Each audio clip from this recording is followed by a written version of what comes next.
네, 안녕하세요 여러분. 가을바람입니다. 오늘은 아이온큐의 핵심 뉴스 또 하나 들고 왔습니다. 그래서 아이온큐가 핫칩스 33이라는 이제 컨퍼런스죠. 그곳에서 발표했던 내용을 요약 그리고 분석을 해왔는데요. 여기서 이제 아이온큐의 현재 기술력 그리고 타 기업들의 기술력과의 비교 그리고 앞으로의 방향성 등등 중요한 힌트들을 얻을 수 있어서 제가 한번 가져와 봤습니다. 같이 보시죠. 우선 핫칩스 33이 무엇인지에 대해서 알아야겠죠. 저도 처음 들어보는 거라서 좀 찾아봤는데 매년 8월 말에 실리콘밸리에서 열리는 500여 명이 참여하는 최신 기술 제품을 보여주는 심포지엄이라고 합니다. 그래서 무슨 학술회 같은 거죠. 그래서 1989년부터 개최되었기 때문에 유서가 깊고 IEEE, ACM, SIGARC, H I는 저도 많이 들어봤어요. 이제 굉장히 저명한 이런 연구에 이런 집단들이 후원을 하기 때문에 신뢰성도 있고 아주 유익한 곳이라고 생각을 합니다. 그래서 일반적으로 마이크로 프로세서와 집적 회로가 주된 주제인데 프로세서 제조업체들 뭐 삼성 이런 데가 있겠죠. 그래서 종종 여기서 미래 제품들에 대한 세부 정보를 발표하기도 한다고 합니다. 그래서 2016년에는 삼성이 이제 DDR-램 다음 차기작이었던 GDDR6를 발표를 했었다고 합니다. 그래서 칩 설계자, 컴퓨터 설계자, 시스템 엔지니어, 언론에서도 오고 분석가, 국립연구소 및 학계 사람들이 모두 모이기 때문에 여기서 이제 최신 기술, 제품에 대한 프레젠테이션을 하면서 서로 교류하는 자리라고 해요. 그래서 3일 동안 열리고 대략 30분 길이의 25개의 프레젠테이션으로 구성이 되는데 여기서 이제 아이온큐가 프레젠테이션을 했다고 합니다. 그래서 그 내용을 좀 쉽게 풀어서 가져와 봤어요. 그래서 여기서 연구 결과와 또는 이제 기업들이 내놓은 소프트웨어 등은 위원회에서 뭐 장치의 성능, 혁신의 정도, 첨단 기술의 활용, 그리고 잠재적 시장의 중요성, 관객들의 관심도 방면에서 평가를 한다고 합니다. 그래서 이 핫칩스의 주 관심 영역은 범용 프로세서 칩, 도메인별 칩, 재구성 가능한 칩, 보안, 모바일, 인베디드 장치, 통신 및 네트워킹, 새로운 컴퓨팅 아키텍처, 메모리 기술, 기타 지원 기술 등 이러한 최신 기술들이 되겠습니다. 자, 아이온큐가 어떤 발표를 했나 한번 이곳에서 어떤 발표를 했는지 살펴보겠습니다. 그래서 아이온큐는 우선 양자 컴퓨터의 사이즈를 줄이고 확장할 수 있는 기법을 가지고 있다고 합니다. 그래서 이 다음은 좀 기본적인 내용인데 처음 보시는 분들도 계실 테니 다시 한번 얘기를 해볼게요. 양자 컴퓨터는 큐비트를 사용하는데 전통 컴퓨터는 이제 0 또는 1을 가리키는 비트를 쓰죠. 근데 큐비트는 이 두 개의 상태를 동시에 가질 수 있기 때문에 계산을 기하급수적으로 확장할 수 있고 개선할 수 있습니다. 양자 컴퓨터 프로그래밍의 일부는 오답이 아닌 정답을 얻을 가능성이 가장 높은 구조를 구하는 것입니다. 그래서 양자 컴퓨터가 빠른 건 다 아시는데 이제 오류율이 높기 때문에 그걸 줄이는 게 관건이라는 거예요. 그래서 큐비트를 이 상태를 유지하고 제어하는 것이 어렵기 때문에 오류가 많이 발생한다고 합니다. 그래서 양자 컴퓨터를 통해 암호화, 즉 큰 숫자 인수분해를 빠르게 할 수 있고, 그래서 암호화 분야에 사용을 할 수 있고, 또는 암호를 해킹하는 분야도 사용할 수 있겠죠. 그러니까 한 번에 여러 사례를 테스트하고 최적의 솔루션을 빠르게 병렬적으로 한 번에 여러 길을 갈 수 있기 때문에 분자 시뮬레이션, 뭐 여행 판매원 문제 등에도 응용할 수 있다고 합니다. 그래서 여행 판매원 문제가 뭐냐? 많은 수의 점과 가능한 경로를 재기적으로 처리해서 어떤 경로가 제일 빠르고 효율적인지 최단 경로를 뽑는 문제인데 이제 양자 컴퓨터의 경우는 서로 다른 점을 동시에 효과적으로 빠르게 평가하고 계산할 수 있기 때문에 기존 컴퓨터와는 다르게 최단 경로를 빠르고 효율적으로 찾아낼 수 있다고 합니다.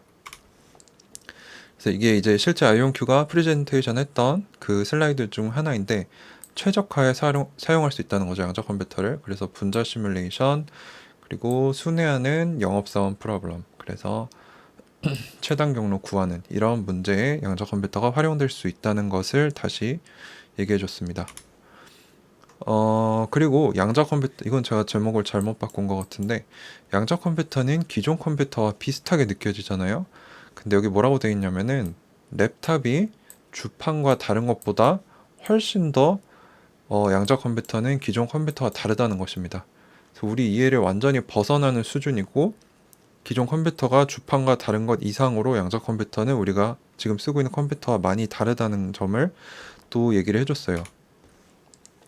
그래서 이 슬라이드가 핵심입니다. 그래서 양자 컴퓨터 기술에 어떤 것들이 있느냐 해서 크게 두 가지로 Natural Qubits, 이제 자연 상태 그대로인 큐비트, Synthetic Qubits 해가지고 인조 큐비트, 이렇게 두 개로 나뉘는데, Trapped Ions, 이게 이제 우리가 투자하고 있는 아이온큐의 기술이죠. 그래서 정기적으로 충전된 원자 또는 이온을 사용을 하는데 전자기장으로 고정을 시킨다. 그래서 큐비츠는 이런 정기적인 상태로 저장이 된다. 그리고 이온들은 레이저를 통해서 움직이는데 이 움직임을 통해서 큐비트가 서로 상호작용을 한다.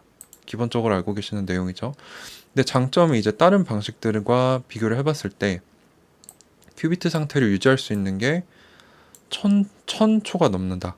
근데 다른 것도 보면 1초, 0.00005초, 0.03초, 10초. 그러니까 이 안정성이 높다는 거죠. 이온 트랩 방식은. 그리고 피델리티가 이제 정확성인데 정확성도 오류율이 낮다는 건데 99.9%. 그래서 뭐 비견할 만한 데가 이제 슈퍼 컨덕팅 룹스, 이게 이제 초전도 방식입니다. 그래서 큐비트의 이런 커넥션 연결성도 매우 높고, 그래서 이 이온 트랩 방식을 사용하는 회사가 아이온큐, 허니웰 등이 있고요. 프로스 앤 컨스 해가지고 프로스는 이제 장점, 컨스는 단점인데 장점은 매우 안정적이다. 그리고 이 이온 게이트 이런 정확성이 아주 높다. 근데 단점은 느리다. 그리고 많은 레이저를 사용해야 되는데 이게 기술적으로 어렵다는 거죠. 그래서 안정적이지만 어렵고 느리다 이거죠. 오류율은 낮지만. 그 다음 방식은 neutral atoms 해가지고 중립적인 원자. 이거는 많이 안 알려진 것 같은데 한번 보겠습니다. 그 중립 원자, 이온과 같은 것들을 정기적인 상태로 저장을 하는데 레이저로 이제 큐비트 간에 상호작용을 한다. 그래서 이온 트랩 방식과 조금 비슷한데 좀 다른 것 같습니다. 근데 이제 큐비트 상태 유지 시간이 1초, 정확성이 97%, 그리고 연결성도 마찬가지로 very high인데 이제 쓰는 회사가 뭐 아톰 컴퓨팅, 콜드 퀀타, 큐에라 이런 곳이 있다고 합니다. 이 회사들은 제가 잘 모르겠는데 장점은 많은 큐비트를 가질 수 있고 2D 또는 3D 모양을 가질 수 있는데 어렵다. 프로그램하기가 어렵고 컨트롤하기가 어렵다. 그리고 소음에 약하다고 하네요. 그리고 포토닉스, 이거는 이제 광학을 얘기합니다. 광학적인 큐비트, 이제 광자들을 이제 시각적인 채널을 통해 내보내서 그 칩 안에서 서로 상호작용한다. 그리고 그 이 미로와 같은 이 미로를 지나갔을 때 끝에서 이 광자의 디스트리뷰션이 결과로 나온다.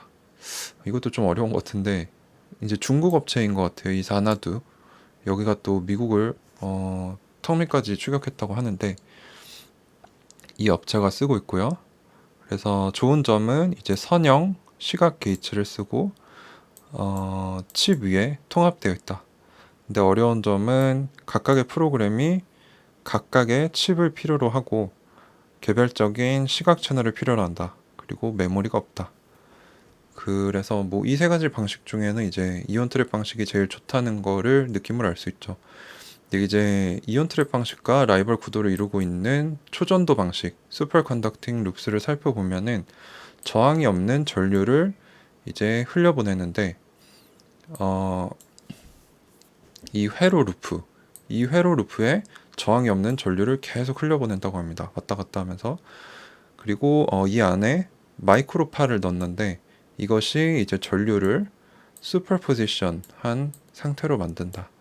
그래서 뭔가 초전도 상태를 만든다 이런 얘기인 것 같아요. 근데 이 단점이 큐비트 상태를 유지할 수 있는 시간이 매우 짧고 정확도는 높은데, 그래서 지금 쓰는 곳이 구글, IBM, QCI, 리게티가 있습니다. 핵심 경쟁자들이죠. 그래서 좋은 점은 물리적인 회로를 칩 위에 놓을 수 있다. 근데 안 좋은 점은 절대 0도까지 온도를 낮춰야 되고 제조할 때 다양성, 그러니까 제조하기가 어렵다. 그리고 소음이 심하다. 그래서 이런 외형적인 측면 또는 이 환경적인 요소를 조절하는 게 매우 어렵다고 합니다. 그리고 뭐 실리콘 퀀텀 다트, 토폴로지컬 큐빗, 다이아몬드 베켄시스 이런 이게 세 개 다 있는데 제가 자세히 살펴봤는데 딱히 뭐 주목해야 될 부분은 없었던 것 같아요. 뭐 일단 마이크로소프트는 이거 아시죠? 제가 저번에 양자 컴퓨터 기업 비교 분석할 때 뭔가 새로운 방식을 개발하려다가 이제 연구원이 그 신물질이 존재한다고 했는데 다시 못 찾아서 양자 컴퓨팅 개발이 무산된 적이 있죠. 그래서 양자 컴퓨터 개발에 좀 뒤처지고 있다. 이 정도만 알아두시면 될 것 같습니다. 그래서 어쨌든 이게 아이온큐 자료이긴 하지만 이온 트랩 방식이 이 초전도 방식보다 더 우월하다라는 얘기를 해주고 있습니다. 그래서 또 증거 자료로 뭘 가져왔냐면은 이쪽 Y축은 이제 에러율이고 이쪽은 정확성. 그래서 보시면 밑으로 갈수록 더 좋은 거예요. 에러가 더 적고 정확성이 더 좋고. 근데 보시면은 여기에 이제 이온 트랩 방식, 초전도 방식, 중립 원자 방식이 있습니다. 그래서 현재 이게 아마 2017년 기술이 이제 다른 기술들이 2020년보다 오류율도 낮고 정확성도 더 높다는 거죠. 그래서 이온 트랩 방식이 우월하다라는 점을 프레젠테이션에서 보여줬다고 합니다. 네, 2큐비츠로 실험을 했을 경우라고 하네요. 그래서 이온 트랩 방식에 대해서 상세 스텝들을 우리가 모르잖아요. 그래서 이 부분에 대해서 좀 간단하게 설명을 해줬는데 우선은 아이온큐의 이온 트랩 양자 컴퓨터에서는 이테르뷴이라는 희토류를 쓰는데 이 원자를 YB라고 한다고 합니다. 근데 이거를 우선 포획을 해서 레이저를 사용해서 전자를 없애고 이테르뷴 이온, 더 작은 단위로 만드는 겁니다. 그리고 이 이온을 전자기장 트랩에서 포획을 시키는 거죠. 그래서 이테르뷴 먼저 가져오고 레이저로 잘라서 이온으로 만들고 그거를 전자기 트랩에 포획을 한다. 그리고 이 트랩은 진동 전압을 사용을 해서 100개의 전극을 통해 이 진공 부분, 진공인 상태인 부분에 이온을 포착시킨다고 합니다. 그리고 이 이온들은 모여서 하나의 선형 사슬이 되는 거죠. 그래서 이 선형 사슬을 막 왔다 갔다 하면서 정보를 주고받고 하더라고요.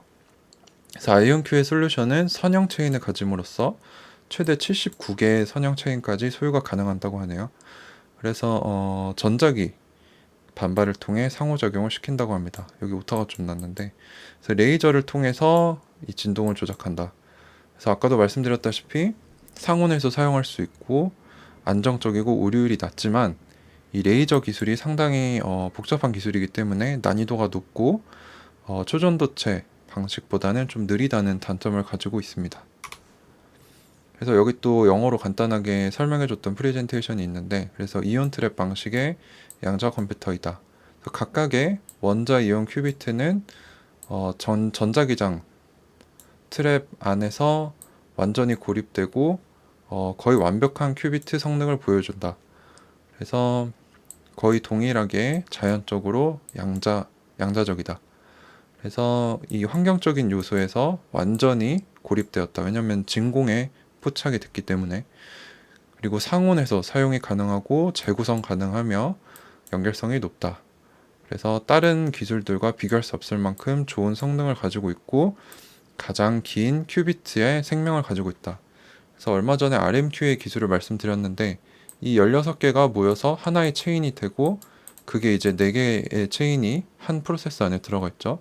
그래서 이게 움직이면서 뭐 붙었다 떨어졌다 하면서 정보를 주고받는 기술이 이 발표 이후에 또 발표가 됐습니다.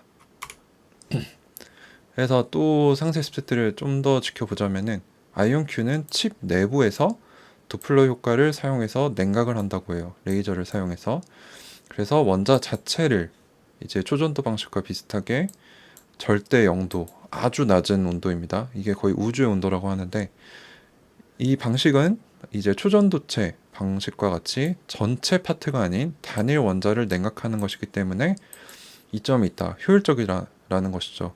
마치 반도체 산업에서 전체 이 공정 라인을 깨끗하게 하는 게 아니고 클린룸을 만들어서 그곳만 효율적으로 깨끗하게 관리하는 것과 같이 초전도체 방식은 이제 장치 자체, 엄청나게 큰 장치 자체를 절대 0도로 떨어뜨리고 압력, 뭐 진동, 소리, 소음으로부터 보호해야 되기 때문에 비용이 많이 들고 엄청 커요. 근데 이온 트랩 방식은 그 칩 내부에서 원자만 냉각하면 되기 때문에 효율적이고 비용도 적게 들고 양자 컴퓨터의 사이즈도 줄일 수 있다는 겁니다. 그래서 양자 컴퓨터 사이즈를 엄청나게 줄일 수 있다. 그래서 아이온큐는 레이저를 사용해서 이온을 변조해서 제로 스테이트, 아무것도 없는 스테이트로 만든 다음에 다음 계산을 수행하기 위한 적절한 상태로 만든다. 다시 한번 레이저를 사용한다. 그래서 여기서 전역빔 전체에 다 써주는 거, 그리고 개별빔 하나에 써주는 것을 사용을 해서 각 이온이 특정 교차도 하고 회전도 하고 얽힘 프로세스를 시작하고, 그래서 정보를 주고받을 상태로 만든다는 걸로 저는 이해를 했어요. 그래서 이 정보를 준비가 끝나면은 이제 공진 레이저가 모든 이온을 동시에 겨냥해서 두 가지 상태 중 하나로 붕괴시킨다. 그래서 빛나거나 1번, 어둡도록 0번. 그래서 우리 컴퓨터 이제 트랜지스터에서 쓰는 것 비트와 같이 두 개의 상태 중 하나로 만들어서 이걸 읽어서 이제 문자열이 된다는 거죠. 정보가 된다는 거죠. 그래서 쉽게 이해하면은 이제 초전도체의 방식은 전체를 다 냉각시키지만 이온 트랩 방식은 단일 원자만 냉각하기 때문에 효율적이고 사이즈를 줄일 수 있다. 그리고 레이저를 활용해서 준비를 시키고 이제 이 이온을 상태를 바꿔서 1 또는 0으로 만들어서 이진 결과 문자열로 만든다. 그래서 이게 실제로 아이온큐가 가지고 있는 양자 컴퓨터입니다. 그렇게 안 크죠? 렉에 올라갈 정도의 수준이고 이 안에 이렇게 생겼다는 겁니다. 프로세서가. 그래서 아이온큐의 이온 트랩 방식의 장점 중 하나는 작은 사이즈다. 그래서 아이온큐는 지속적으로 혁신을 해서 원래 반 크기나 더 큰 공간을 필요로 했었는데 그렇지 않도록 하는 큰 혁신을 이뤘다는 것입니다. 예를 들어서 경쟁사 중에 하나인 D-Wave 시스템이 이제 실내에 있고 주차장이나 야외 다른 곳에 대형 냉각기가 따로 설치가 필요하다고 하네요. 자, 아이온큐는 다른 방법, 경쟁사들에 비해 비교적으로 작은 공간을 사용하며 사이즈, 무게, 소모 전력, 비용을 최소화하여 솔루션 확장을 실용적으로 만들고자 하는 목표를 세웠고 달성하고 있다고 합니다. 그래서 5년 만에 실험실 규모에서 렉에 올릴 수 있는 아까 그 소형 사이즈로 줄였고 2025년에는 진보된 광분배 및 모듈화된 양자칩을 사용해서 기존 데이터 센터와 같이 이렇게 칩을 다다다다닥 쌓아서 사용할 수 있는 솔루션으로 확장하는 것이 목표라고 합니다. 그래서 경쟁사와의 이런 사이즈 차이를 보면은 IBM 같은 경우는 이 정도 사이즈가 된다고 해요. 그래서 IBM 엔지니어가 단일 양자 컴퓨터 안에서 커스텀 해서 만든 냉각기 안에서 일을 하고 있다. 그러니까 최소한 이 정도 사이즈가 필요하다는 겁니다. IBM은. 구글과 같은 경우는 더 큰 게 필요합니다. 그래서 그리고 아이온큐는 손 안에 들어온다. 6feet 이게 한 2m 좀 안 될 거고 20feet는 이제 한 6, 7m 정도 될 겁니다. 2인치는 엄청 작은 거죠. 지금 손바닥보다 작은 건데 아이온큐의 이온 트랩 그리고 진공 챔버는 이렇게 작다. 그래서 경쟁사들에 비해 경쟁력이 있다는 거죠. 그래서 초전도 방식의 에러 커렉션, 오류 수정에 드는 오버헤드가 1000에서 10만, 이게 단위가 뭔지 모르겠는데 이 정도 들고 이온 트랩 방식은 10에서 100밖에 안 된다. 그래서 사이즈도 작고 오류 커렉션도 하기가 수월하다라는 장점을 이제 프레젠테이션에서 이렇게 보여줬습니다. 그리고 아이온큐의 이제 이온 트랩 양자 컴퓨터가 어떻게 사이즈가 작아져 왔는지 2016년에 이 정도 사이즈였다고 해요. 그래서 연구실 사이즈죠. 2018년에 2m, 그리고 2020년에는 50cm, 2021년에는 10cm, 2023년 머지않은 미래에는 1cm 칩으로 만들어서 이제 2025년이 되면은 이렇게 하나하나 연결을 시켜서 데이터, 지금 기존에 있는 데이터 센터와 같이 사용할 수 있을 것으로 예상하고 있다라는 로드맵을 또 보여줬습니다. 그래서 아이온큐의 시스템이 유일하게 메이저 세계 클라우드 플랫폼인 마이크로소프트 아주어, 구글 클라우드, 아마존 웹 서비스에 올라가 있다라는 점을 또 강조를 해줬고요. 그리고 아이온큐의 이온 트랩 방식의 또 다른 장점은 확장성이다. 그래서 이온 트랩 방식의 문제점은 확장성이 어렵다라는 것인데 아이온큐는 다양한 방법을 통해서 현재 70에서 100비트, 100큐비트 한계를 뛰어넘을 방법을 모색 중이라고 합니다. 그래서 2025년에는 광 스위치를 사용해서 여러 소형 칩을 사용하는 솔루션을 확장하는 슬라이드가 있었습니다. 그래서 아이온큐의 목표는 큐비트 숫자를 늘리는 것뿐만 아니라 더 많은 처리 능력을 얻기 위해 충분히 안정적일 수 있는 양자 게이트 작업수를 확장하는 것. 그래서 여기 보시면은 양자 게이트 작업수도 늘리면서 동시에 큐비트도 늘려야 한다. 이게 진정한 기술의 진보다. 그래야 양자 우위를 얻을 수 있다. 라고 얘기를 또 해줬습니다. 그래서 이거는 이제 신기술의 사이클이라고 해요. 그래서 시간, 이쪽은 시간, 이쪽은 기대치. 그래서 처음 혁신이 시작되면은 기대치가 엄청나게 올라간다는 거죠. 그래서 이 인플레이티드, 과장된 기대치가 있었는데 여기서 이제 과학적인 사용처, 이제 실용 가능한 어플리케이션이 나오면은 이렇게 가는데 그러지 못할 경우에는 떨어져서 이제 실망의 고개로 내려갑니다. 그리고 이제 서서히 연구가 진보됨에 따라 사람들이 각성하게 되고 이제 여기서 이제 안정기, 생산성의 안정기에 접어들게 된다고 합니다. 그래서 지금 양자 컴퓨터 같은 경우는 한 이 정도라고 볼 수 있을 것 같아요. 그래서 기술적인 혁신이 트리거는 됐는데 아직 구체적인 상용화나 이런 사용 사례가 나오지 않았기 때문에 이제 슬슬 실망 단계로 가고 있기 때문에 조만간 실용적인 어플리케이션이 나와야 하는 단계에 있습니다. 그래서 이 프레젠테이션을 취재했던 기자가 뭐라고 했냐면은 이제 이게 아이온큐의 세 가지 전략적 단계입니다.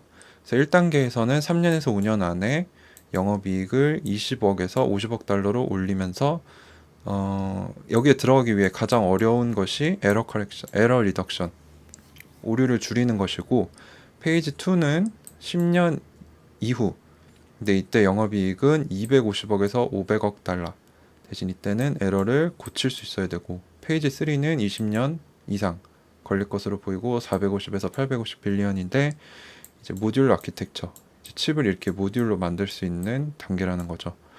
그래서 이 페이지 1이 지금 3에서 5년으로 아이온큐가 그렸었는데 이제 이게 1에서 3년 안에 들어갈 수 있을 거라는 거죠. 그 말인 즉슨 아이온큐의 영업이익이 20억에서 50억 달러를 내는 것도 머지 않았다 라는 얘기를 하면서 아이온큐의 프레젠테이션을 정리를 했습니다.